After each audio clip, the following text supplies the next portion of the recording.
This morning I've got some questions here on spiritual subjects, Hindu paths, so please bear with me. I'm going to go ahead and read this because it's a little long. And so he says, Om Namo Narayana. So Om Namo Narayana to you as well.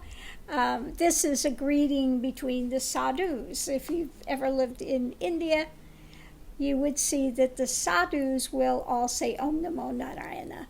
May the light be there. May the light be with you. So he says, I read your book on Kundalini and videos of spiritual path. They have deep wisdom.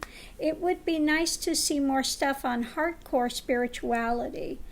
A few people embody the truth and give out the hard truth. Well, on my other channel, you'll find over 1,000 videos of more of the hardcore stuff. So look up Guru Swamiji on the other channel. This is my fun channel, my tarot channel. This is what I do for fun. But the deeper teachings that you're asking for would be on the Guru Swamiji site, okay? But let me go ahead and go forward with this. Isn't politics harmful for peace of mind and spiritual path? Well, it depends on where you're at, okay? It doesn't bother here at all because the mind is still, okay? But if it's bothering you and it's keeping you cranked up and you're on your spiritual journey, then leave it. If you have to leave it, leave it, Again, everybody's in a different place.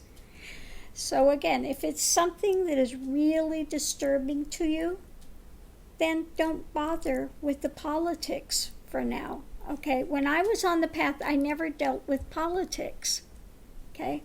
Now that I'm finished, the mind is still, there's no, no mind spin, I have no problem with it, okay?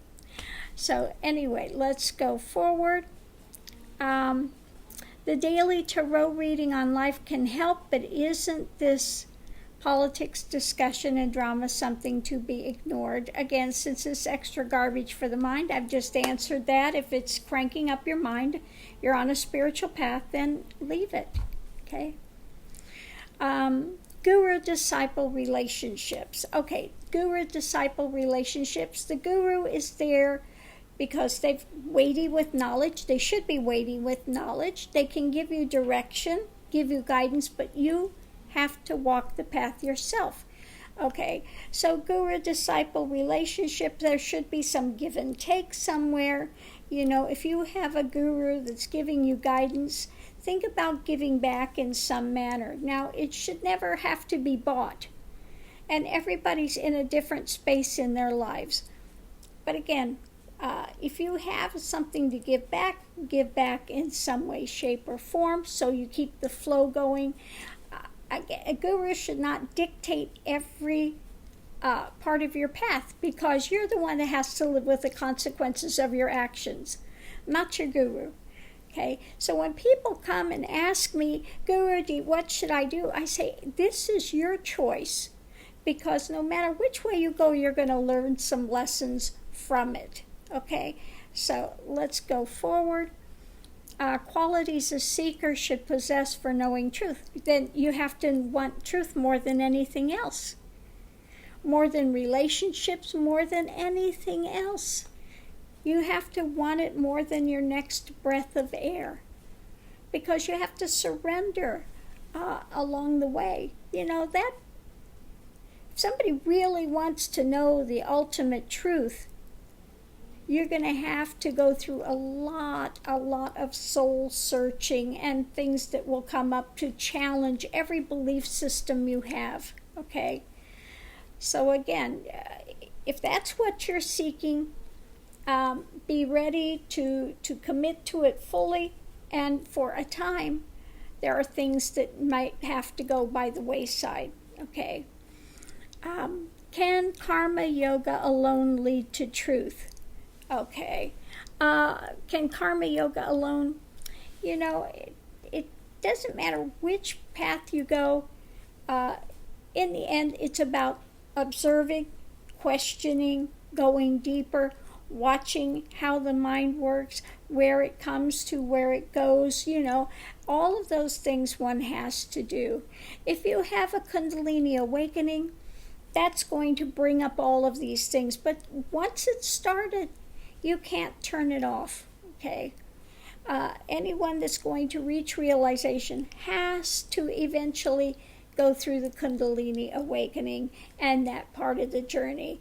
Again, which is very difficult. It can take lifetimes, okay? Just be prepared. If people think, oh, I'm going to get it, and I'm going to be the first one to get it in a year. I'm going to be enlightened in a year. That doesn't happen, okay? Again, it takes lifetimes. You have to do a lot of surrender.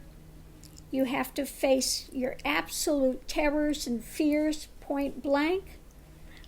This is not something that's like a, that you're going to get it intellectually. People think I'm going to get an intellectual understanding of it, and that's going to bring moksha. It's going to bring liberation.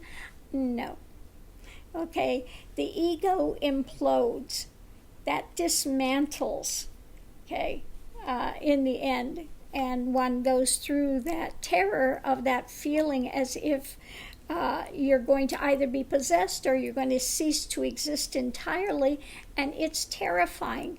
And in the midst of that, you have to be willing to lay yourself on the altar of truth and say, not my will, but yours be done, and let go.